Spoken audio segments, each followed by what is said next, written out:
లేదండి, అంటే వాళ్ళు పాడలేదు సాంగ్, ఇద్దరు సింగర్స్ పాడారు. అండ్ అది ఈవినింగ్ రివీల్ అవుతుంది. సో చాలా ఫెస్టివల్ వైబ్లో ఉంటుంది. సంక్రాంతి అనగానే ఒక వైబ్ మనకి. సో ఖచ్చితంగా ఒక ఫెస్టివల్ వైబ్లో అయితే ఉంటుంది. ఇద్దరు హీరోలు ఒక ఫ్రేమ్లో కన్నుల పండగగా ఉంటుంది. అండ్ ఒక పండగ అటైర్లో పంచా చొక్కా వేసుకొని మనకు మనం సెలబ్రేట్ చేసుకున్న స్టార్స్ ఇద్దరు కలిసి డ్యాన్స్ చేస్తుంటే ఇట్స్ లైక్ ఐ ఫీస్ట్ లా ఉంటుందండి. బేసిక్గా చిరంజీవి గారు ఉంటే ఆయన అడిగేవాళ్ళం ఈ క్వశ్చన్, ఆయన లేరు, మిమ్మల్ని అడుగుతున్నాం. ఈ మూవీ కోసం ఆయనంతా హార్డ్ వర్క్ చేశారు. అండ్ బాడీ చూస్తే కనుక ఒక యూత్ ఎలా అయితే ఉంటారో అలా మెయింటైన్ చేసుకుంటూ వచ్చారు. సో దానికోసం జిమ్ కావచ్చు, వర్కౌట్స్ కావచ్చు, సో ఫిజిక్ మెయింటైన్ చేయడానికి కావచ్చు. ఈ మూవీకి సంబంధించి చిరంజీవి గారు ఎలాంటి హార్డ్ వర్క్ చేశారు? నేను మొన్న ఆల్రెడీ మేము పెట్టిన ఫస్ట్ ప్రెస్ మీట్లో అదే చెప్పాను నేను. And so much hard work అండి. ఆయన మార్నింగ్ 4కి లేచి జిమ్ చేయటం, ఆయన ఫుడ్ హ్యాబిట్స్ చాలా లిమిటెడ్ ఫుడ్ తీసుకోవటం, అండ్ ఇట్స్ వెరీ టఫ్. ఆయన ఈ సినిమా కోసం ఆడియన్స్కి నేను కరెక్ట్గా కనపడాలి, నా ఫిట్నెస్ కరెక్ట్గా తెలియాలి వాళ్ళకి అని చెప్పి చాలా కేర్ తీసుకున్నారు. ఆ కేర్ తీసుకోవటం ఈరోజు ఆయన సినిమాలో రిఫ్లెక్ట్ అవుతుంది, ఆయన కష్టం రిఫ్లెక్ట్ అవుతుంది. డెఫినెట్గా ఆడియన్స్ కూడా చూసిన వాళ్ళందరూ ఆయన చాలా బాగున్నారు, చాలా బాగున్నారు, దిష్టి తగిలేంత బాగున్నారంటే రోజు నేను అదే చెప్పాను సార్, దిష్టి తీయించుకోండి సార్, అందరు మీరు చాలా బాగున్నారు, చాలా యూత్ఫుల్గా ఉన్నారు, చాలా యూత్ఫుల్గా ఉన్నారని ఆయన చెప్తున్నారంటే ఆయన నవ్వుతూ.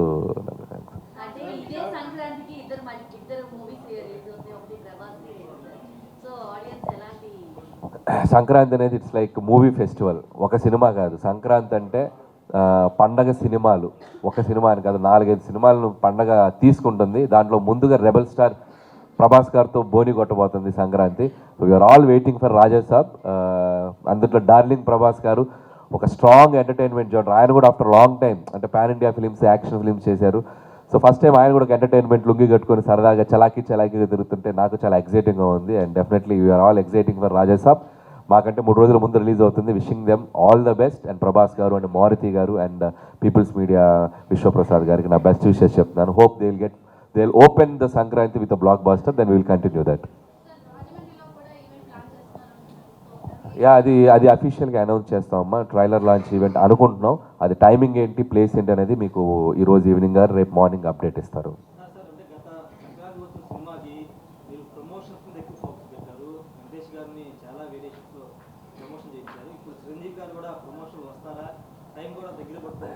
అంటే ఒకేలా చేస్తే ఆడియన్స్ కూడా బోర్ కొట్టేస్తుంది. అందుకని నేను కొద్దిగా ఆచి తూచి చేద్దామని డిసైడ్ అయ్యాను. ఎందుకంటే మళ్ళీ సంక్రాంతికి వస్తులాగే చేస్తూ వచ్చాను అనుకోండి, ఇదేంటి మళ్ళీ ఇదే స్టార్ట్ చేశారని అనే అవకాశం, ప్రమాదం ఉంది. సో మెయిన్ టార్గెట్ ఆడియన్స్ని ఫస్ట్ ఈ సినిమాలో ఏముంది, వాళ్ళు ఈ సినిమాని అలా ఎగ్జైట్ చేయబోతారనే కంటెంట్ ద్వారా వెళ్దాం అనేది అనుకున్నామండి. ఖచ్చితంగా ప్రమోషన్కి సంబంధించిన 1-2 చిన్న సర్ప్రైజులు ఉన్నాయి. అది న్యూ ఇయర్ రోజు ఒక అద్భుతమైన సర్ప్రైజ్ ఉంది. న్యూ ఇయర్ రోజు ఒకటి వదులుతాం. ఆ తర్వాత 2-3 ఇంటర్వ్యూస్ ప్లాన్ చేసాం. ట్రైలర్ లాంచ్ ఉంటుంది, ప్రీ రిలీజ్ ఉంటుంది. అండ్ ఆల్రెడీ రిలీజ్ చేసిన పాటలు అదే చాలామంది అడుగుతున్నా కూడా సినిమా ఆర్గానిక్గా ప్రజల్లో మీసాల పిల్ల అనే పాట కూడా 100 మిలియన్స్ ఆల్మోస్ట్ ఈరోజు ఈవినింగ్ అయిపోతుంది అనుకుంటున్నాను. ఈరోజు ఈవినింగ్ రేపు మార్నింగ్కి. సో 100 మిలియన్ల పాట బిఫోర్ రిలీజ్ అంటే సినిమా అనేది జనాల్లోకి ఎంతవరకు వెళ్తుంది అనేది మనకు అదే సిగ్నిఫికెన్స్ రిజల్ట్స్ చూపిస్తుంది. అండ్ శశిరేఖ సాంగ్ కూడా ఆల్మోస్ట్ 35 మిలియన్ వెళ్ళింది. అండ్ ఈరోజు రిలీజ్ అవుతున్న సాంగ్ కూడా చాలా బాగుంటుంది. సో పాటలు ఎప్పుడైతే జనరంజకంగా అవటం మొదలెట్టాయో ఆటోమేటిక్గా ప్రేక్షకులు ఆ సినిమా తాలూకు ఇంట్రెస్ట్ పెరిగినట్టే. సో హోప్ మేము అది ఎక్స్పెక్ట్ చేస్తున్నాం. అలాగే ప్రమోషనల్ కంటెంట్స్ కూడా ఎవరు డిసప్పాయింట్ కాకుండా, ఎందుకంటే నాకు కొద్దిగా ప్రెషర్, మీరు అన్నట్టు ప్రెషర్ ఎక్కువైంది.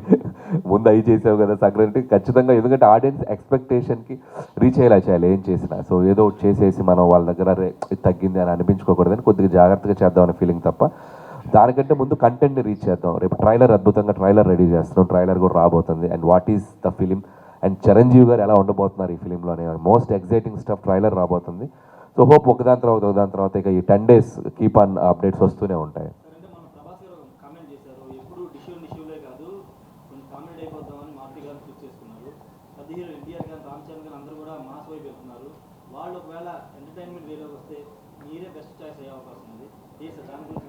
సో మీరు అన్నట్టు కనుక అది జరిగితే హ్యాపీ కదండి. సో వాళ్ళు ఆల్రెడీ ప్రూవ్డ్. సో మీరు చెప్పిన స్టార్ హీరోస్ అందరూ కూడా ఎంటర్టైన్మెంట్ జోనర్లో అద్భుతాలు చేసి వెళ్ళిన వాళ్ళే. సో ఇప్పుడు వాళ్ళు ఇంకొక జోనర్లో ఉన్నారు, ఇంకొక స్పేస్లో ఉన్నారు. ఖచ్చితంగా ఎనీ టైం మళ్ళీ ఇలాంటి ఫిల్మ్ వాళ్ళు చేయాలనుకుంటే సో మాలాంటి డైరెక్టర్స్కి ఒక అవకాశం దొరికినట్టే. డెఫినెట్గా లెట్స్ సీ ఏదన్నా జరిగితే బాగుంటుంది.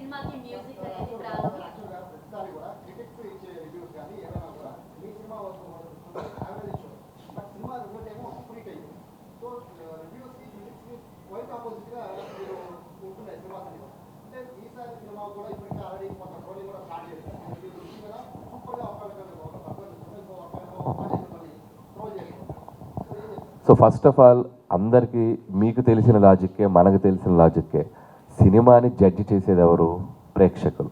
సినిమా విజయాన్ని డిసైడ్ చేసేది ఎవరు? ప్రేక్షకులు. సో రివ్యూవర్స్ అనేది వాళ్ళ individual opinion. So individual opinions ఎప్పుడు మనం ఒక పర్సన్ టు పర్సన్ మారుతూ ఉంటాయి. సో మనకి రిజల్ట్ ప్రేక్షకులు, వాళ్ళు ఇచ్చే రెవెన్యూస్, వాళ్ళు ఇచ్చే బాక్స్ ఆఫీస్ రిజల్ట్స్ని బట్టి ఆ సినిమా సక్సెస్ ఆధారపడి ఉంటుంది. కాబట్టి నాకు ఈ జర్నీలో నాకు ఫస్ట్ సినిమా నుంచి పటాస్ తర్వాత నుంచి అలవాటు అయిపోయింది. నాకు ఏ సినిమా కూడా అంటే ఒక సినిమాకి ఒకలా వస్తుంది. సో వాళ్ళని నేను తప్పు పట్టలేదు, ఎప్పుడు పట్టలేదు. బికాస్ ఎందుకంటే వాళ్ళ సినిమా రిలీజ్ అయ్యాక కూడా దాన్ని అద్భుతంగా ముందుకు తీసుకెళ్లారు. మేము ఇది ఇచ్చాం కదా, మా రివ్యూ కరెక్ట్ అని చెప్పి వాళ్ళు ఎప్పుడు దాన్ని క్రిటిసైజ్ చేయలేదు. ఆడియన్స్ ఇచ్చిన వర్డిక్ట్ని వాళ్ళు అద్భుతంగా ముందుకు తీసుకెళ్లారు. కాబట్టి వాళ్ళని నేను ఎప్పుడు, నాకు కంప్లైంట్ లేదు. నా ఆశ, నా కోరిక ఎప్పుడు ప్రేక్షకుల్ని సాటిస్ఫై చేయగలుగుతానా లేదా, ఆ టెన్షనే ఉంటుంది. వాళ్ళు వన్స్ జడ్జిమెంట్ ఇచ్చాక ఐఎమ్ సో హ్యాపీ. అండ్ మీరు అన్నట్టు ట్రాలింగ్ అంటారా, తెలుగు చలనచిత్ర పరిశ్రమలో ఇప్పుడు వెరీ కామన్ అయిపోయింది ఫ్యాన్ వార్స్. సో అవి ఎగ్జిస్ట్ అవుతూనే ఉంటాయి. ఒక సినిమా, ఒక హీరో సినిమా వచ్చినప్పుడు ఆటోమేటిక్గా ఆ మొదటి రోజు ఒక 2 గంటలు 3 గంటలు సో యాంటీ ఫ్యాన్స్ కానివ్వండి, ఇలాంటి అందరి హీరోలకు ఉందండి. ఒక చిరంజీవి గారికైనా కాదు, ప్రతి హీరోకి ఉంది. సినిమా కంటెంట్ బాగుందనుకోండి, ఆ కంటెంట్ సినిమా ప్రేక్షకులు దాన్ని అద్భుతమైన స్థాయికి తీసుకెళ్ళిపోతారు. కాబట్టి వాటికి మనం ఎంత రియాక్ట్ కాకుండా ఉంటే అంత మంచిదని నమ్ముతాను. సో అందరి హీరోలు ఫ్యాన్స్కి ప్రతి సినిమాకి ఇలాంటి జరుగుతూ ఉంటే, నా విన్నపం ఏంటంటే, ఒకప్పుడు మనం సినిమాని ఇర్రెస్పెక్ట్ ఆఫ్ ఎవ్రీథింగ్ సెలబ్రేట్ చేసుకున్నాం. ఏ హీరో సినిమా వచ్చినా బాగుందన్నప్పుడు అద్భుతంగా ఎంజాయ్ చేసేవాళ్ళం. రాను ఏంటంటే కొద్దిగా ఈ సోషల్ నెట్వర్క్ వచ్చాక దీంట్లో కొద్దిగా ఎక్కువ అవుతుంది. సో దాన్ని మనం మార్చలేం. బట్ అందరూ సినిమాలు బాగుండాలని రియలైజ్ అయ్యి అందరూ ఉంటే అందరు సినిమాలు అందరూ సెలబ్రేట్ చేసుకోవచ్చు.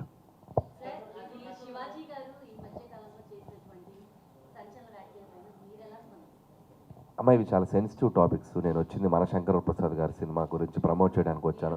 దీని గురించి నేనేం మాట్లాడినా, నేను చెప్పాలనుకుంది ఏంటంటే అమ్మ, ఏ టు జెడ్ తీసుకుంటే ఏ మీద నేను మాట్లాడితే బి నుంచి జెడ్ వరకు ప్రాస్పెక్టివ్స్ ఉంటాయి, ఇన్ని ఒపీనియన్స్ ఉంటాయి. సో నేను సినిమా గురించి వచ్చాను, నేను డైరెక్టర్ని, నా సినిమా గురించి ప్రమోట్ చేయాలి. వాళ్ళ మీద 100 ఒపీనియన్స్ ఉంటాయి ఆ కాంటెంట్స్ మీద. సో కొంతమంది ఒకలా అంటారు, కొంతమంది ఒకలా అంటారు, కొంతమంది ఒకలా ఉంటారు. నేను ఒపీనియన్ తీసుకున్నాను. ఇప్పుడు నాకు ఆటోమేటిక్గా బి నుంచి జెడ్ వరకు ఒపీనియన్స్ నా మీద దాడి చేస్తారు. అవసరం నాకు? నేను ప్రశాంతంగా పాజిటివ్గా బతికే మనిషిని. సో అందరూ ఎవరికి నచ్చినట్టు వాళ్ళు బతుకుతారు లైఫ్లో, ఎవరికి నచ్చినట్టు వాళ్ళు ఒపీనియన్స్ చెప్తారు. నాదేంటంటే, నా పద్ధతి ఏంటంటే, నా పని నేను చేసుకుంటూ పోతా. నా వల్ల ఎవరైనా బాధపడితే దానికి రియాక్ట్ అవుతా, నేను ఎవరైనా బాధపడితే వాళ్ళకి సంజాయిషి చెప్తా, అంతే తప్ప అన్ని టాపిక్స్ మీద మన ఒపీనియన్స్ ఇవ్వటం ప్రతి సందర్భంలో కరెక్ట్ కాదని నా ఫీలింగ్ అమ్మా.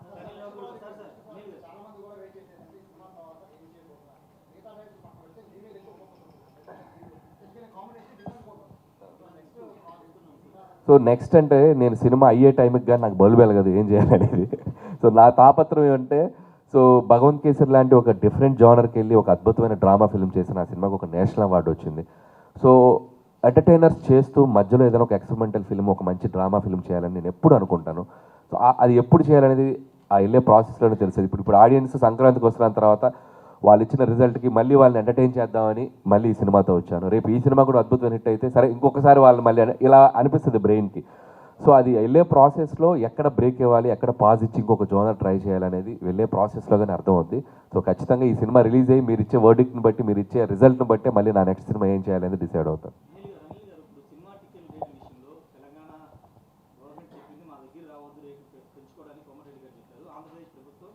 భారీ బడ్జెట్ కొన్ని